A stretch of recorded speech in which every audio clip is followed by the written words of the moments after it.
नमस्कार दोस्तों, मेरा नाम है उज्जवल और आप देख रहे हैं माई पाठशाला। आज मैं वापस शौक में लेक्चर नंबर 02 लेके आया हूँ और मैं मिक्सचर और एलिगेशन का एक चैप्टर पढ़ा रहा हूँ। मैंने डिसाइड किया कि एक चैप्टर पूरा पढ़ाऊँगा, शुरू से पढ़ा रहा हूँ और बेसिक से भी पढ़ा रहा हूँ और मुझे लगता है सबसे डिफ़िकल्ट लेवल तक भी आपको पढ़ाऊँगा। और इस चैप्टर को पढ़ा लेने के बाद अगर आप लोगों को लगेगा कि ये और चैप्टर्स मुझे पढ़ाना चाहिए और आप सीख पा रहे हो मेरे से, तो मैं और बाकी के चैप्टर्स भी पढ़ाऊँगा। ये मैं फिर से रिपीट करना चाहता हूँ कि मैं मैथ्स का एजुकेटर बनने के उसमें सपने में नहीं पढ़ा रहा हूँ इसे। एक्चुअली मेरा शौक़ रहा हुआ है, इस शौक़ के चक्कर में मैं एक चैप्टर पढ़ा रहा हूँ। मुझे लग रहा है कि मैं इसे एंजॉय कर रहा हूँ। मैं इंग्लिश से ज़्यादा मैथ्स पढ़ाने को एंजॉय करता हूँ। तो नीचे कमेंट सेक्शन में अपनी राय देना मत भूलिएगा कि आपको ये जो लेक्चर है वो अच्छे से समझ में आ रहा है कि नहीं आ रहा है। और साथ में ये भी बताइएगा कि मैं इंग्लिश से मैथ अच्छी पढ़ा रहा हूँ या इंग्लिश ज़्यादा अच्छी पढ़ाता हूँ, दोनों बात बताइएगा। कल हमने मिक्सचर एंड एलिगेशन का एक बेसिक कंसेप्ट समझा था, जहाँ से निकल के आता है कि मिक्सचर का और एलिगेशन का जो अपना फॉर्मूला होता है, जो अपन ये डिस्कशन करते हैं कि n1 रेशियो n2,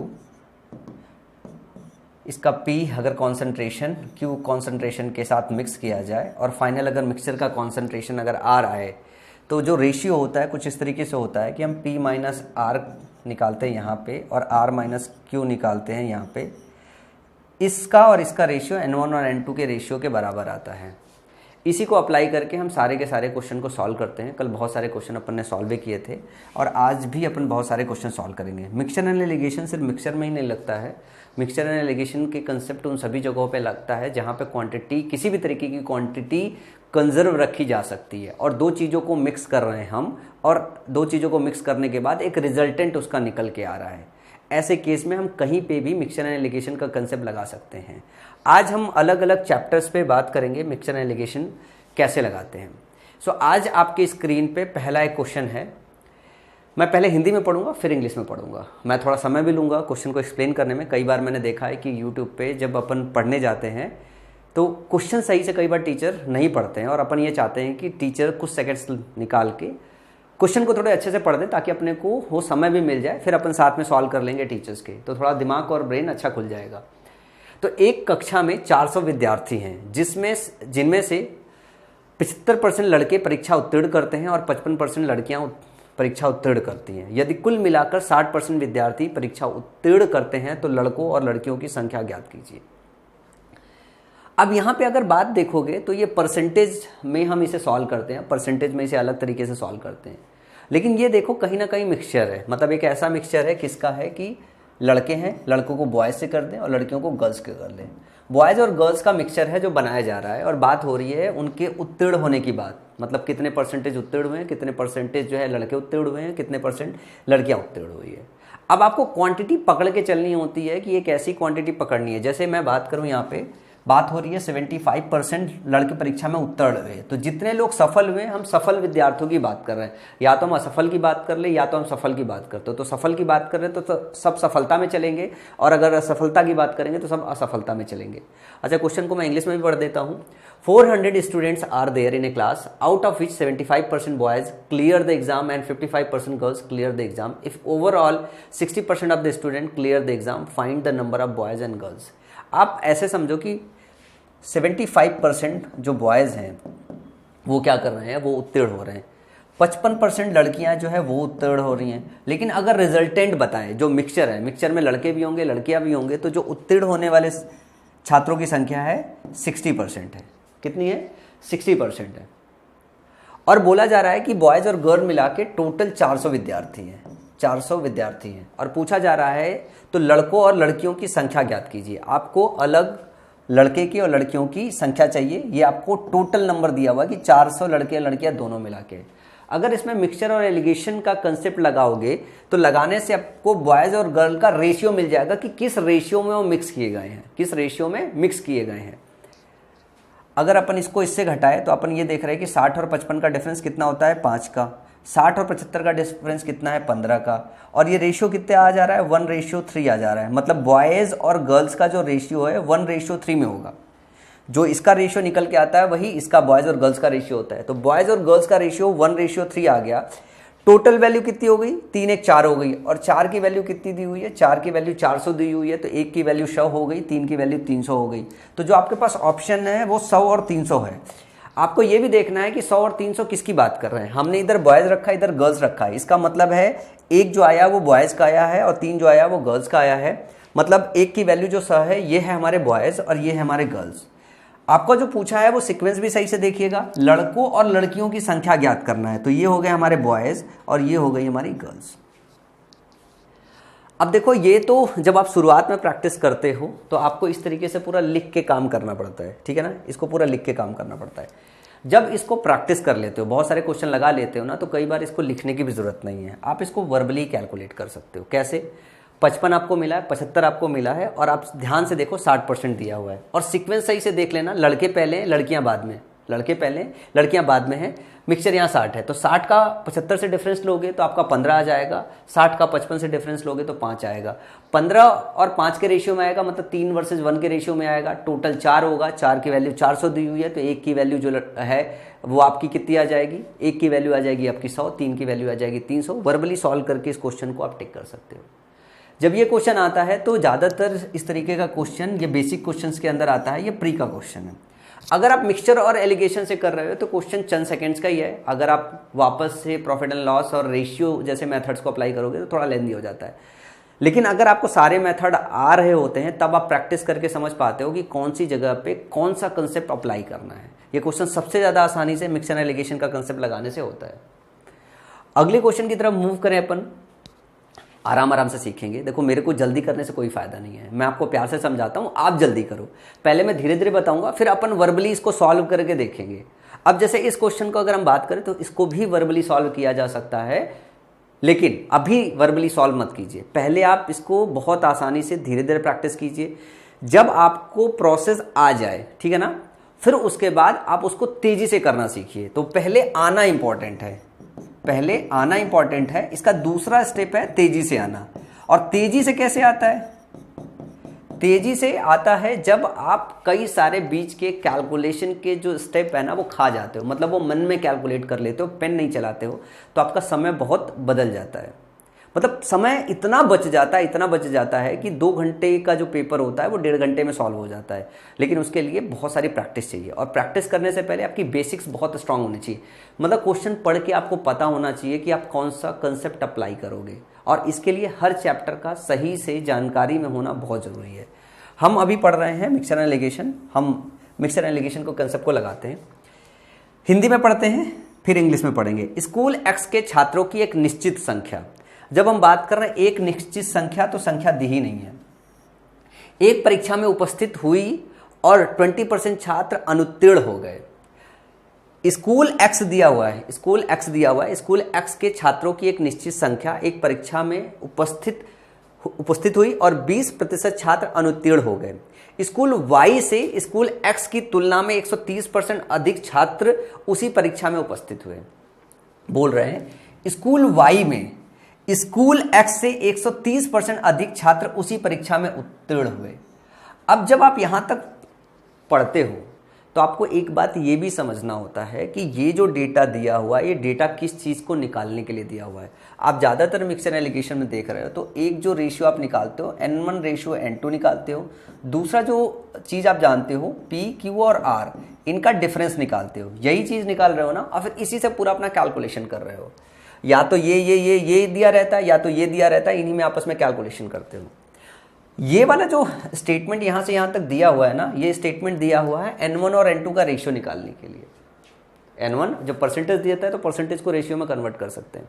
आगे पढ़ते हैं। यदि दोनों विद्यालयों से उपस्थित होने वाले छात्रों की कुल संख्या 90% उत्तीर्ण हो जाता है तो विद्यालय Y के अनुत्तीर्ण होने वाले छात्रों का प्रतिशत ज्ञात करें, 1 दशमलव स्थान तक सही।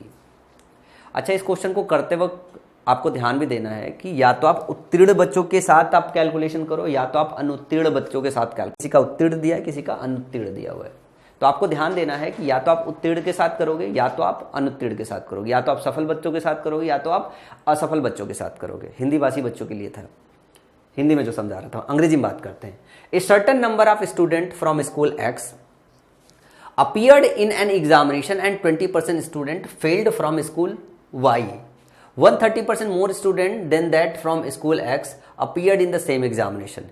If 90% of the total number of students appeared from both the school passed, then what is the percentage of student from school Y who failed?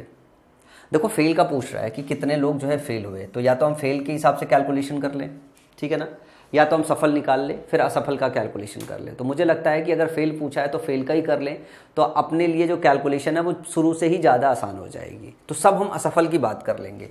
अब N1 इंटू N2 इसी रेशियो में चलो खेलते हैं आराम से, ठीक है ना, आराम से खेलते हैं। पहले समझते हैं क्वेश्चन को। थोड़ा मैं हिंदी माध्यम वाले बच्चों को और सराहता हूँ और उनके हिसाब से हिंदी वाली लैंग्वेज को प्रेफरेंस लेके चलता हूँ। बाकी तो सब नंबर ही है, चाहे इंग्लिश हो चाहे हिंदी हो, सबको समझ में आ जाएगा। स्कूल X के छात्रों की एक निश्चित संख्या एक परीक्षा में उपस्थित हुई और 20% छात्र अनुत्तीर्ण हो गए। हम अनुत्तीर्ण का बात कर रहे हैं। अगर हम बात करें कि X स्कूल और Y स्कूल लें, तो हमने X इधर ले लिया और हमने Y इधर ले लिया, ठीक है ना। 20% छात्र जो है क्या हुए, इसके अनुत्तीर्ण हुए, यही बोल रहा है ना, 20% छात्र अनुत्तीर्ण हो गए।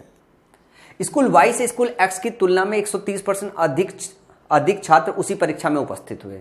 मतलब ये बता रहा है N1 और N2 का रेशियो क्या है। अगर 130% की बात करें तो 13/10 हो गया। तो बात ये हो रहा है कि अगर 10 X में थे तो 13 ज़्यादा थे, ये ज़्यादा की बात हो रही है। 13 ज़्यादा किसमें, Y थे। तो अगर N1 की वैल्यू 10 है तो N2 की वैल्यू 10 + 13, 13 ज़्यादा है तो टोटल कितना हो गया, 23। N1 और N2 का जो रेशियो है, नंबर्स का जो रेशियो 10 वर्सेस 23 है, कि अगर स्कूल से X अपीयर हुए हैं तो स्कूल Y से कितने अपीयर हुए हैं, स्कूल Y से 23 अपीयर हुए हैं। अब बात ये हो रही है उसी परीक्षा में उपस्थित हुए यदि दोनों विद्यालयों से उपस्थित होने वाले छात्रों की कुल संख्या का 90% जो उत्तीर्ण हो जाते हैं, 90% उत्तीर्ण हो जाते हैं, इसका मतलब क्या है, 10% फेल हो जाते हैं। 10% फेल हो जाते हैं, यही तो बात है ना, और क्या बात है। तो विद्यालय Y के अनुत्तीर्ण होने वाले छात्रों का प्रतिशत ज्ञात कीजिए। अब Y में ये जो जगह है ना, इसको आपको ज्ञात करना है, इसको आपको ज्ञात करना है। तो अगर मैं सीधे सीधे अगर बात करूं तो इसका और इसका डिफरेंस कितना होगा, इसका और इसका डिफरेंस 10 होगा। तो आप सही मायने में देखो तो जो 23 की वैल्यू होनी चाहिए, ये वाली जो रेशियो होती है जो यहाँ पे निकल के आती है, ये दोनों रेशियो बराबर हो जाती है। इसका मतलब है कि जो 23 की वैल्यू है वो हमारी 10 निकल के आ रही है। तो एक की वैल्यू कितनी होगी, 10/23 होगी। और 10 की वैल्यू इधर निकालनी है तो 10 × 10/23 हो जाएगी, ये रेशियो इनका बन जाएगा ना, सीधा सिंपल सी बात। बहुत आसान सा चीज है, आपने रेशियो निकाल लिया। अब आपको क्या निकालना है, अब निकालना है इसकी वैल्यू, अब अगर आप इसको निकाल के देखोगे, जरा ध्यान से देखो, 100 इसमें से इसको घटाया है, ठीक है ना। अब 100/23 हो गया। अब 100/23 में अगर मैं बात करूं तो ये वाली जो वैल्यू होती है, मिड वाली वैल्यू, एक से छोटी और दूसरे से बड़ी होती है। तो ये जो वैल्यू आएगी, ये वैल्यू अगर घटा के देखोगे तो कितनी आ जाएगी, अगर यहाँ की वैल्यू निकालोगे 23 से अगर भाग दोगे तो ये कितनी बार जाएगी, अगर 10 - 100/23 करोगे, यही ना, 10 - ये वाली वैल्यू करोगे तो आपको ये वाली वैल्यू मिल जाएगी। तो 10 में से 100/23 करके डिवाइड करोगे तो ये हो गया 230/100, मतलब 230 में से 100, 130, 130/23 करोगे तो जब 130 में 23 की भाग दोगे तो 5.76 आएगा, जो कि आपका ऑप्शन नंबर डी हो जाएगा। ये बहुत नॉर्मल सा क्वेश्चन था। थोड़ा सा कैलकुलेशन प्रैक्टिस के बाद आपको बहुत आसान हो जाता है। मतलब इसमें कैलकुलेशन जैसी कोई चीज़ भी नहीं है कि नहीं, मतलब इतनी बड़ी कैलकुलेशन है कि आप परेशान हो रहे हो। कैलकुलेशन आसान करने के लिए आपको जो टेबल्स हैं वो बहुत ज़्यादा याद होना चाहिए, स्क्वायर्स, क्यूब, रूट्स, ये बहुत ज़्यादा याद होना चाहिए।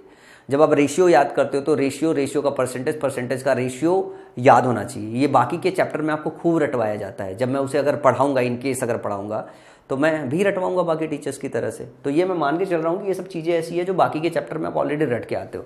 इसमें कंसेप्ट क्या है, कंसेप्ट तो सिर्फ अप्लाई करने की बात है। हमने एक चीज़ देखी है कि यहाँ पे सिर्फ उत्तीर्ण दिया हुआ था, बाकी अनुत्तीर्ण था, और अनुत्तीर्ण का ही पूछा था, फेल वाले बंदों का पूछा था, तो हमने फेल के क्रॉस ही आपका एलिगेशन लगाया है, फेल के क्रॉस एलिगेशन लगाया है। इसके बाद अगर हम अगले सवाल की बात करें, ठीक है ना, अगला क्वेश्चन जरा ध्यान से देखना। In a village consisting of P%, X% can read and write of the males along y% of the females along z% can read and write. Find the number of males in the village in terms of p, x, y and z if z less than y. Hindi में समझो, p व्यक्तियों वाले गांव में, मतलब एक गांव है जिसमें बोल दिया गया है कि p व्यक्ति हैं, x% पढ़ और लिख सकते हैं, अकेले पुरुषों में से y% और अकेले महिलाओं में से z% पढ़ लिख सकते हैं। यदि z y से कम हो तो p, x, y और z के पदों में गांव में पुरुषों की संख्या ज्ञात कीजिए। देखो गांव में p व्यक्ति हैं टोटल, और बोला क्या जा रहा है कि जो मेल है, ध्यान से पुरुष जो है वो y% है, पुरुष जो है वो y% है, या हम मेल यूं कह लें और फीमेल ये कह लें। महिलाएं जो है वो z% पढ़ सकती हैं, लेकिन ओवरऑल जो पढ़ सकते हैं वो जो मिक्सचर है, जो रिजल्टेंट है, वो x% पढ़ सकते हैं। यही बात है ना। अब अगर इनका रेशियो निकालोगे तो कैसे निकालोगे? अब ये देख लो क्या बड़ा है, z बड़ा है y से, z बड़ा है y से, मतलब z में से x निकालोगे, x में से y घटाओगे। समझ में आई बात? ये आपको रेशियो मिल जाएगा। इस रेशियो में जो है इनकी मिक्सिंग होगी, तभी वो x के हिसाब से पढ़ने वाले टोटल मिलेंगे।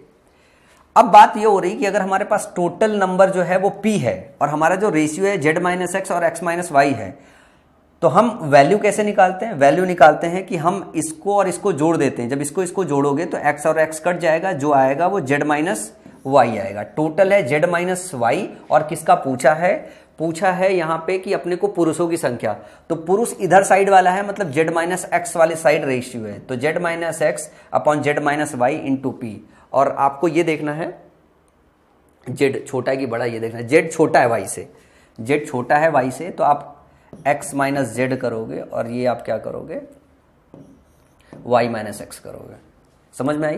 तो ये हो जाएगा आपका x कट जाएगा, जोड़ोगे और y - z बचेगा। यहाँ पे ध्यान से देखना, ये y - z बचेगा और x - z ऊपर आ जाएगा, x - z ऊपर आ जाएगा। तो ऑप्शन नंबर जो डी होगा वो सही होगा। कई बार हम कैलकुलेशन करते वक्त छोटी छोटी बातें भूल जाते हैं। जैसे अगर अपन ये भूल गए ना गलती से, z y से छोटे की जगह z अगर y से बड़ा अगर कर दिया, जैसा कि मैंने कर दिया था, तो ये जो इक्वेशन है वो बदल जाती है, ये इक्वेशन दूसरी निकल के आ जाएगी और क्वेश्चन गलत हो जाएगा। ठीक है ना। और अगर आपने ये रेशियो निकाल लिया ना और नीचे वाला डिनोमिनेटर भी आपने फाइंड कर लिया ना, तो बाकी आप एलिमिनेट करके भी क्वेश्चन सॉल्व कर सकते हो। तो एग्जाम में जब आपको समय बचाना होता है तो कई सारी चीज़ें आपको करनी होती है, लेकिन बेसिक्स अगर आप सही से लर्न किए रहोगे तभी एक बात यह है कि नीचे वाले पे आप कंफर्म हो पाओगे कि y - z मिलेगा। जैसे ऑप्शन देखोगे y - z मिला, तो आप आधा स्टेप उसके आगे का जो कैलकुलेशन कर रहे हो वो काट के निकाल दोगे। यही अगर मैं पूछूं कि ये तो अपना मेल का था, अगर फीमेल की बात करें तो हम क्या हो जाएगा, y - x upon y - z into P, ये आपकी जो है वैल्यू आ जाएगी, जो कि पूछा नहीं है, लेकिन अगर इन केस अगर पूछता तो आप ये वैल्यू यहाँ पे बता सकते थे। इसके बाद अगर हम अगले क्वेश्चन की बात करें, a company has under graduate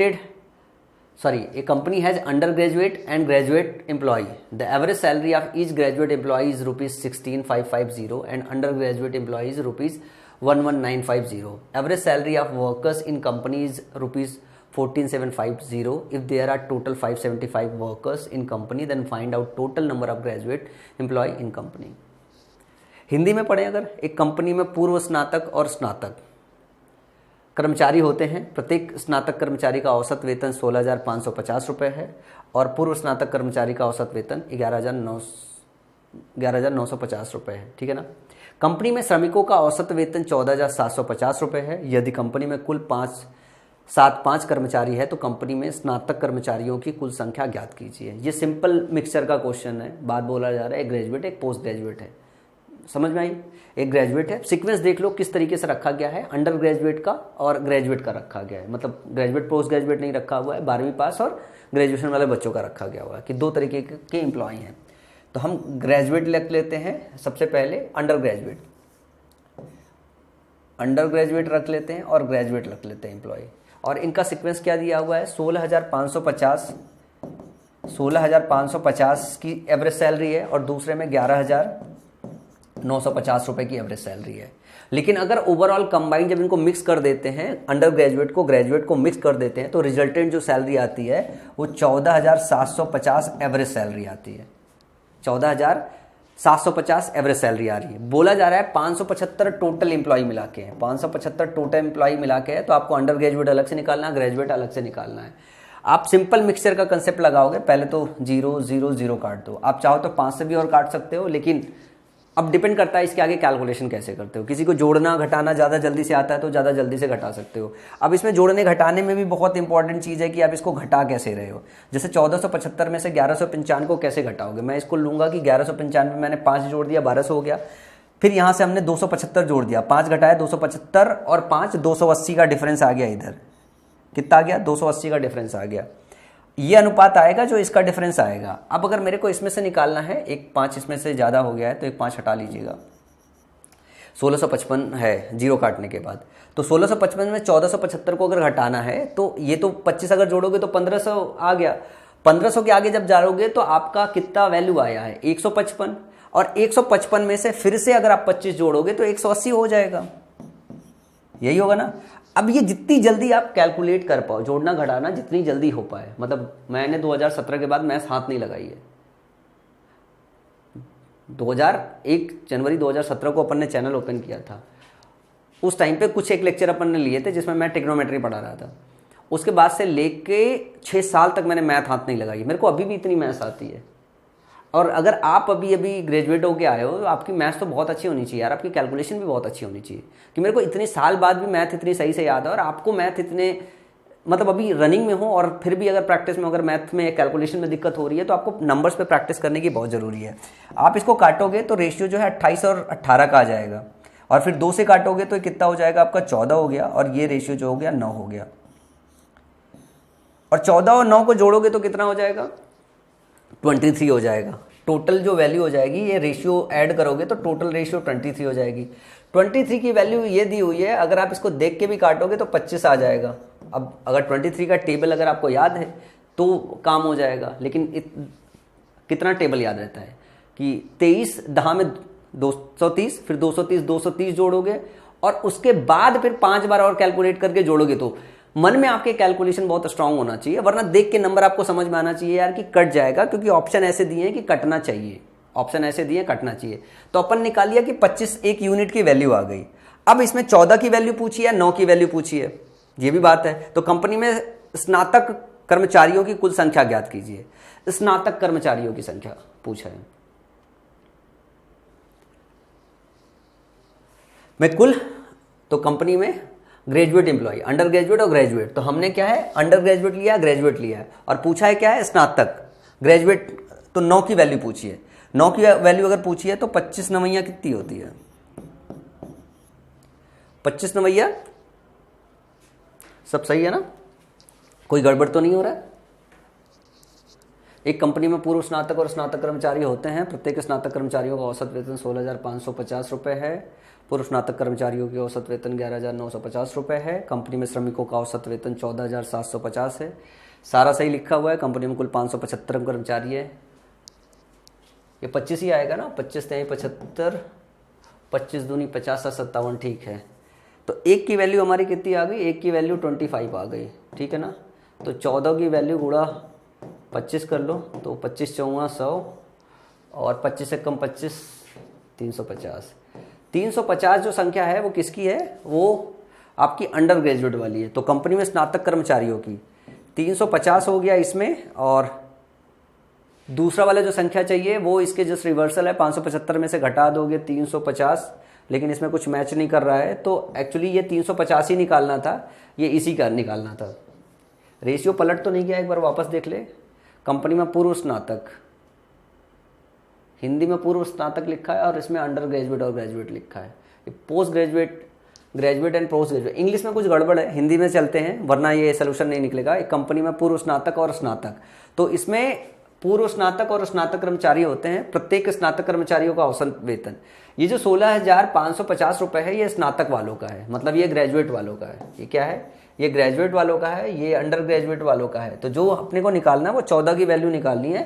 14 की वैल्यू 350 दी हुई है, क्योंकि 9 की वैल्यू तो दी ही नहीं हुई है इसके अंदर। तो दो ही तरीके के थे, या तो 14 की निकालनी है, एक तो 9 की निकालनी है। तो लैंग्वेज में थोड़ा सा इंग्लिश और हिंदी में इशू है, तो लैंग्वेज को आप छोड़ो। आप इस बात को समझ पा रहे हो ना कि 14 की वैल्यू आप निकालोगे 350 आएगा, 9 की वैल्यू आप आसानी से निकाल लोगे। तो जो पूछा है वो आसानी से आप बता दोगे। तो मिक्सचर एलिगेशन का बहुत सिंपल सा क्वेश्चन है, जिसे लगाना भी बहुत ज़्यादा आसान है, इतना डिफिकल्ट भी नहीं है। इसके बाद हम लोग अगले क्वेश्चन की तरफ मूव करेंगे। अगला क्वेश्चन देखते हैं। 12,000 की सेना में यूरोपीय और भारतीय शामिल हैं। देखो यहाँ पे भी मिक्स किया जा रहा है, दो सेना को मिक्स किया जा रहा है। यूरोपीय लोगों की औसत ऊंचाई 70 इंच है और एक भारत की औसत ऊंचाई 69 इंच है। पूरी सेना की औसत ऊंचाई 69.3 इंच है। सेना में भारतीयों की संख्या ज्ञात कीजिए।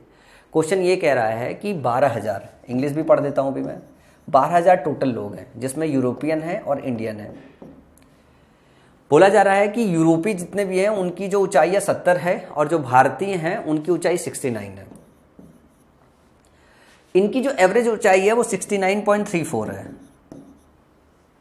अगर आप इसमें से इसको घटाओगे, इसमें से इसको घटाओगे तो इसमें 0.34 आ गया आपका इधर का डिफरेंस, और इधर करोगे तो 66 आ जाएगा ना 66 डिफरेंस, और 0.66 ये इसका रेशियो होगा। ये हटाओगे तो 3466 का आ जाएगा। दोनों को सम करोगे तो आप 100 आ जाएगा। दोनों को सम करोगे तो आप 100 आ जाएगा। तो पूछा क्या है, सेना में भारतीयों की संख्या ज्ञात कीजिए। तो भारतीय जो थे हमारे 66 थे। कितने थे? भारतीय जो थे हमारे 66 थे। तो 100 की वैल्यू 12,000 है। 100 की वैल्यू टोटल कितनी है? 12,000 है। और आपको किसकी निकालनी? 66 की वैल्यू निकालनी है। तो एक की वैल्यू 12 हो गई और 66 की 12 में गुणा कर दो। 12 छिंग 72, ठीक है ना, और 12 छिंग 72 और 7 792। तो जो न्यूमेरिकल वैल्यू है वो 792 आपकी आ जाएगी, जो यहाँ पे मिलेगी, और एक जीरो और साथ में लगा लीजिएगा, 7920 निकल के आएगी, ठीक है ना।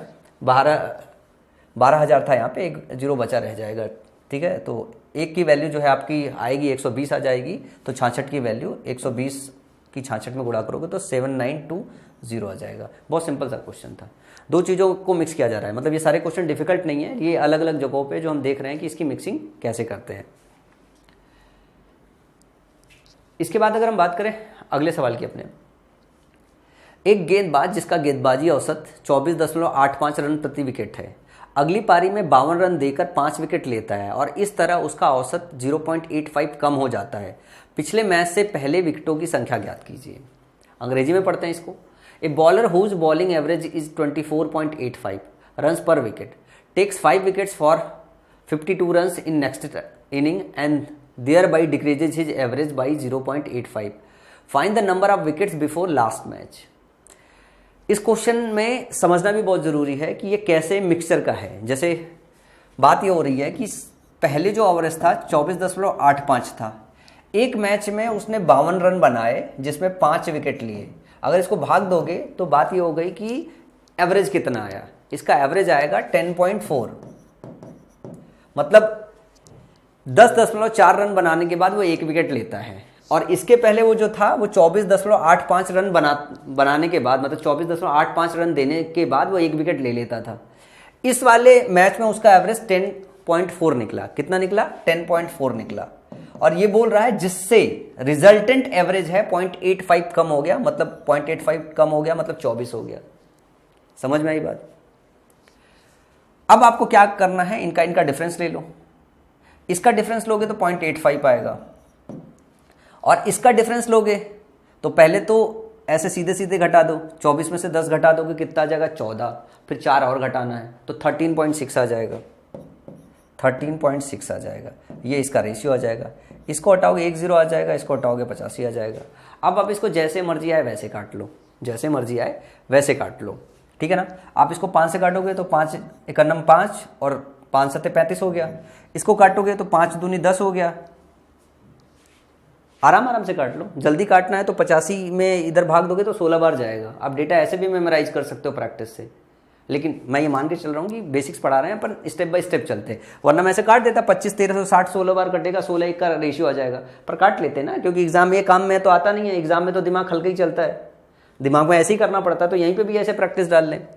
तो 5 से काट रहे हैं तो 5 दूनी 10 हो गया, फिर 36 बना, 5 7 35 हो गया, और 2 हो गया। अब 17 से काट लो, 17 1 कम 17 हो गया, और जब 17 1 कम 17 हो गया तो 102 बचा, तो 17 छक्का 102 हो गया। तो 16 और 1 का रेशियो आ गया। 16 और 1 का रेशियो आ गया। अब जो 1 आया है, आपको पता है कि 1 ये वैल्यू जो है वो इधर के बराबर होती है, इधर वाले के बराबर होती है। अब यहाँ पे अगर हम बात करें तो ये एक वैल्यू दी हुई है कि वो 5 विकेट ले रहा था, या फिर बात हो रही थी 52 रन था। तो जो 1 यूनिट आई है, मतलब ये जो वैल्यू है वो सिमिलर है ये 5 विकेट के। तो जो 16 होगा वो किसके सिमिलर होगा, तो एक अगर 5 के बराबर है यूनिट तो 16 85 के बराबर होगा। अगर विकेट की बात करें, अगर रन का पूछ देता तो एक जो यूनिट है वो 52 के इक्विवेलेंट आता, तो जो 16 होगा वो 52 से मल्टीप्लाई कर लेते, तो उसके पहले ये पता चल जाता कि कितना रन दिया उसने, कितना रन दिया है वो भी पता चल जाता आपको। तो आपको बताना क्या था, आपको बताना ये था कि पिछले मैच से पहले विकेटों की संख्या ज्ञात कीजिए, पिछले मैच से पहले विकेटों की संख्या ज्ञात कीजिए, मतलब ये तो पिछले मैच में लिया है, उसके पहले उसने 24.85 का एवरेज लिया था, तो अब तक कितने विकेट लिए थे उसने, तो हम विकेट वाला जो रेशियो है विकेट वाले इक्विवेलेंट करके निकाल लेते हैं अपन। अब जैसे अगर आपने रेशियो का चैप्टर पढ़ रखा है और आपको ये पता है कि यूनिट कैसे इक्विवेलेंट करते हैं, तो यहाँ दिक्कत नहीं आ रही होगी। अगर यहाँ इसको समझने में दिक्कत आ रही होगी कि यूनिट कैसे इक्विवेलेंट कर रहे हैं, इसका मतलब है कि इस चैप्टर में समझने के बजाय इससे पहले रेशियो का चैप्टर आपका अच्छे से पढ़ा होना बहुत जरूरी है, क्योंकि रेशियो के चैप्टर में सारे टीचर्स आपको ये सिखाते हैं कि यूनिट कैसे इक्विवेलेंट करते हैं। तो यूनिट अगर इक्विवेलेंट करने में कई बार कुछ बच्चों को दिक्कत होती है तो वो रेशियो के चैप्टर पे बहुत अच्छे से ध्यान दें, क्योंकि सारे टीचर आपको जो यूनिट है वो किस तरीके से इक्विवेलेंट करते हैं वो रेशियो के चैप्टर में ही सिखाई जाती है। तो मिक्सचर एलिगेशन तभी पढ़ें जब रेशियो ऑलरेडी आपने पढ़ रखा हो, इस मेथड से तभी आपको अच्छे से समझ में आएगा, अदरवाइज बहुत बेसिक कैलकुलेशन करनी पड़ेगी। तो हर चैप्टर एक दूसरे से रिलेटेड है। मैं मिक्सचर एलिगेशन पढ़ा रहा हूँ तो मैं मान के चल रहा हूँ कि आपको रेशियो आता होगा, और अगर नहीं आ रहा है तो रेशियो का चैप्टर जब पढ़ेंगे तो ये वाला जो हिस्सा मिस कर रहे होगे वहीं पे आप ग्रैब कर लोगे। इसके बाद अपन चलते हैं, कई बार अपन नोट से रिलेटेड बड़े क्वेश्चन आते हैं, तो बहुत मतलब 2016 में मैं बहुत बेसिक से कैलकुलेशन करता था इसकी। अमिता के पास 200 रुपये का नोट है और 50 रुपये का नया नोट है। यदि उसके पास कुल 52 नोट है और उसके पास कुल राशि 6200 रुपये है, तो कितने नोट 50 रुपये के होंगे। इसको अपन ना बहुत ऐसे मान के चलते थे कि कैसे पुराने समय में अगर मिक्सचर एलिगेशन ना लगाए तो हम ये मान लेते थे कि 200 रुपये के एक्स नोट है तो दूसरे वाले के 52 माइनस एक्स नोट होंगे, यही ना, और 200 का फिर इसमें मल्टीप्लाई करते थे ना, फिर जोड़ते थे 52 माइनस एक्स जो बचा हुआ है 50 रुपये के नोट होंगे, टोटल किसके बराबर होंगे 6200 के, और फिर इसी को कैलकुलेट कर देते थे। इसी को मिक्सचर एलिगेशन से ज़्यादा आसानी से सॉल्व कर लेते हैं, मतलब इसको मिक्सचर एलिगेशन से ज़्यादा आसानी से सॉल्व कर लेते हैं, जिसमें हम रेशियो का कंसेप्ट अप्लाई करते हैं तो चीज़ें हमारे लिए बहुत आसान आ जाती है।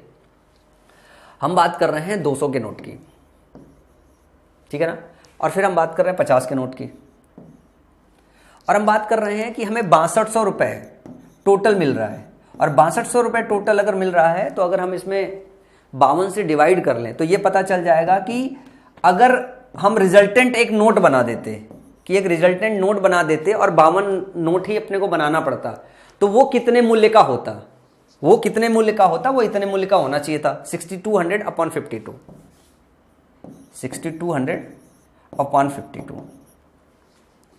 फिर अपन को जब इसको रेशियो से सॉल्व करना होता है तो जो डिनोमिनेटर है एक जगह है तो हम तीनों में गुणा कर लेते हैं, हम इसको 52 से यहाँ पे गुणा कर देते हैं, इसको भी 52 से गुणा कर देते हैं। अगर जब इसको 52 से गुणा करोगे तो 52 दूनी 104 हो जाएगा, 104, और उसके बाद ये 2 जीरो साथ में लगा रहेगा। फिर 50 का अगर 52 में गुणा करेंगे, जीरो इधर रख दोगे, 5 दूनी 10 हो जाएगा, ठीक है ना, 5 5 25, 1 26 हो जाएगा, तो ये हो जाएगा। अब इसी चीज को आप दोबारा लिख लो, 104 00 6200 2600, देखोगे 2 जीरो इधर से कट गया, 2 जीरो इधर से कट गया, 2 जीरो इधर से कट गया, कट गया ना। अब आप इनके डिफरेंस आसानी से निकाल सकते हो। 26 और 62 का डिफरेंस कितना आएगा, सही से देखो, 26 4 30 32, ये हो गया आपका 36। ऐसे ही तो निकाला जाता है ना, मतलब तेज कैलकुलेशन ऐसे ही किया जाता है। डिफरेंस कैसे किया जाता है, 26 से 4 30 पहुंचे, 30 से 62 कैसे 32 जोड़ के पहुंचोगे, तो 32 4 36 हो गया।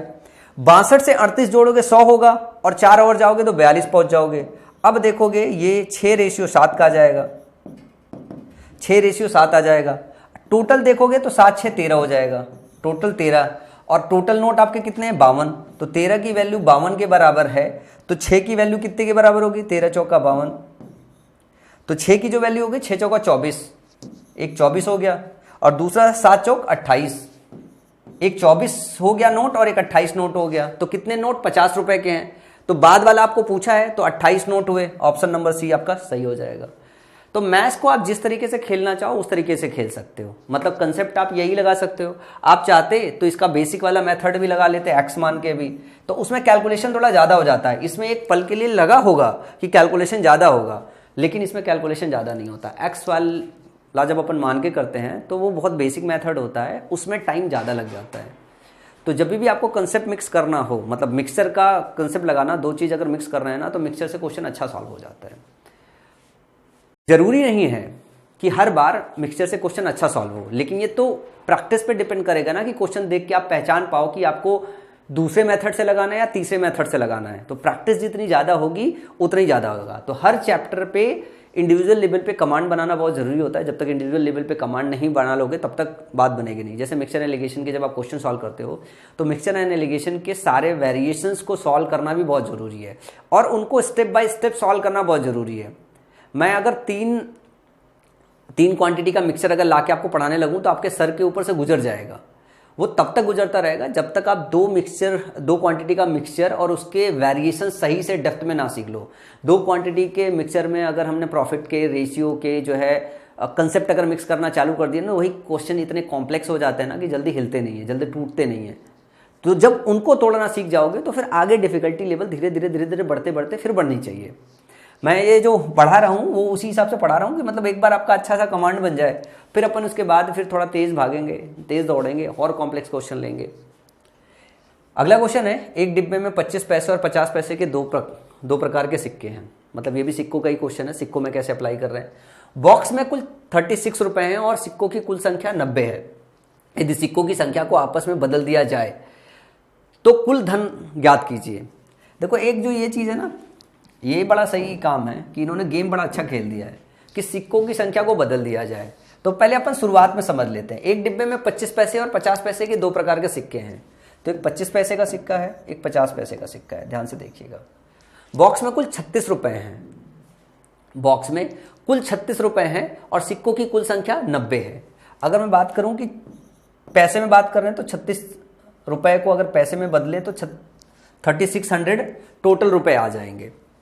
और अगर टोटल जो सिक्के हैं वो कितने हैं, कुल संख्या 90 है। तो अगर मैं 90 से भाग दूं और मैं पूछूं कि 25 पैसे को 50 पैसे के साथ मिक्स कर रहे हो, ठीक है, और 36 रुपए ही बनाना है। अब आप मुझे बताओ कि अब हमें 25 और 50 नहीं चाहिए, हम एक रिजल्टेंट नया कॉइन बना देते हैं। तो उस कॉइन का प्राइस कितना होना चाहिए? तो हमने 3600 को 90 से भाग दिया, 9 चौको 36। तो 40 पैसे का अगर सिक्का हो, 40 पैसे का अगर सिक्का हो, 90 सिक्का हो तो 36 रुपए बनाता है, यही ना। इसका मतलब है कि हम ये पता कर सकते हैं कि 25 और 50 पैसे को किस रेशियो में मिक्स किया गया है, क्योंकि हमको रिजल्टेंट अपन ने निकाल लिया। इससे डिफरेंस निकाला 10 मिला, इससे डिफरेंस मिला 15 मिला। और अगर इस रेशियो को निकाले तो हमें मिल गया 2:3। अब बोला जा रहा है यदि सिक्कों की संख्या को आपस में बदल दिया जाए, मतलब 25 को 50, 50 को 25 में बदल दिया जाए, मतलब ये रेशियो बदल दो, 3 को 2, 2 को 3 कर दो, तो अपन हम 3 को 2 कर देते हैं। तो अब बोल क्या रहा है, अब पूछ रहा है कि कुल धन कितना हो जाएगा। सिक्कों की संख्या अभी भी फिक्स रहनी है, कितनी? 90। तो 5 की जो वैल्यू है वो 90 है, 5 की वैल्यू है 90। तो 5 से अगर भाग दोगे तो कितना हो जाएगा? 5 × 9 5, 5 × 8 40, 18 × 90 तो 18 है। एक की वैल्यू 18 हो गई, तो 18 × 54 सिक्के हो गए आपके ये, और जो 25 पैसे वाले, क्योंकि वो संख्या आपने बदल दिया है, और जो 2 रह गया 18 दूनी 36, ये हो गए आपके 50 पैसों के। तो ये 25 पैसे के इतने सिक्के बदल दिए अपन ने, तो इतने नंबर हो गए, और 36 वाले जो हैं वो किसके हो गए? 50 पैसे के हो गए। जबकि पहले क्या थे, पहले जो आपके क्या कहते हैं कि 2 थे, मतलब 25 पैसे वाले 36 थे और 50 पैसे वाले आपके 54 थे, जो कि अब बदल के 54 और 36 ऐसे हो गए रिवर्सल साइड में। अगर आप अपने को निकालना है, अगर 50 पैसे के 36 सिक्के हैं, इसका मतलब क्या हो गया? 18 रुपए हो गया, 18 रुपए बना। और अगर 25 पैसे के 54 है, तो अगर आप इसको निकालोगे तो कैसे निकालोगे? मल्टीप्लाई कर लो, 54 × 25 करोगे, कितना हो जाएगा? 25 चौका 100। अगर निकालना है तो 25 चौका 100 और 25 पंचे 125 और 135, तो 13.5 रुपए हो गया। 18 रुपये ये हो गया, 13.5 ये रुपये हो गया, 18 को अगर इसको साथ जोड़ोगे तो 31.50 रुपये आ गया। जो पहले 36 रुपये था वो बदल के 31.5 रुपये हो जाएगा अगर सिक्कों की संख्या हम बदल दें। जो 25 पैसे वाला था उसे 50 पैसे के नंबर्स में कन्वर्ट कर दे, 50 वाला 25 पैसे में नंबर कन्वर्ट कर दे, तो 36 रुपये बदल के 31.5 रुपये आ जाएगा। इस क्वेश्चन में एक स्टेप बढ़ाया गया था, जो ये बोला गया था कि सिक्कों की संख्या बदल दिया जाए तो ये 36 रुपये कितने में कन्वर्ट हो जाएगा, 36 रुपये 31.5 रुपये में कन्वर्ट हो जाएगा। बहुत मतलब ऐसा क्वेश्चन है, बहुत नॉर्मल सा क्वेश्चन है। बीए वाले बच्चों को थोड़ा समझने में दिक्कत आती है, बट बीटेक बीएससी वाले बच्चे तो बड़े मजे ले रहे होंगे, बोलेंगे कि सर क्या ही पढ़ा रहे हो। बट बेसिक समझना बहुत ज़रूरी है, क्योंकि एक बार बेसिक पे कमांड हो जाती है तो अपन बहुत तेज़ी से सॉल्व करते हैं। एक इनकम एक्सपेंडिचर का जो कंसेप्ट है, ये भी बहुत सही इनकम एक्सपेंडिचर का क्वेश्चन है जो वो भी आता है, ठीक है ना। एक व्यक्ति का व्यय उसकी बचत से 50% अधिक है। यदि आय में 15% की वृद्धि होती है और उसके व्यय में भी 21% की वृद्धि होती है, तो यदि उसकी बचत में 240 रुपये की वृद्धि होती है तो उसकी प्रारंभिक आय ज्ञात कीजिए। उसकी प्रारंभिक आय ज्ञात कीजिए। इनकम एक्सपेंडिचर का जो कंसेप्ट है ना, वो समझने में कई बार थोड़ा दिमाग में फंस बनाता है। मतलब ऐसा होता है कि जो क्वेश्चन सॉल्व हो रहा होता है वो क्वेश्चन अपने को समझ में आ जाता है, लेकिन इसके पीछे का जो बेसिक्स है ना, वो कई बार बीच में फंस जाता है कि क्वेश्चन इस तरीके के क्वेश्चन में जब वेरिएशन करते हैं तो वेरिएशन अपन कर नहीं पाते हैं। ये मैं आपके लिए थोड़ा होमवर्क दे रहा हूँ, कल अपन इसके आगे डिस्कस करेंगे। ये होमवर्क दे रहा हूँ, ये क्वेश्चन जरा आप नीचे करके मेरे को बताना, ठीक है। अच्छा क्वेश्चन है, मैं बस ये भी देखना चाहता हूँ कि आप लोगों के मिक्सचर एलिगेशन जो है कितना अच्छा है, और नीचे कमेंट सेक्शन में इसके जवाब भी बताना कि ऑप्शन नंबर ए, बी, सी और डी में क्या सही है, ठीक है ना। अगली क्लास में हम लोग यहीं से स्टार्ट करेंगे, यही पहला क्वेश्चन होगा, लेंगे, ठीक है। और 10-15 क्वेश्चन और उसके बाद करेंगे, 2-3 लेक्चर और मिक्सचर एलिगेशन में दूंगा।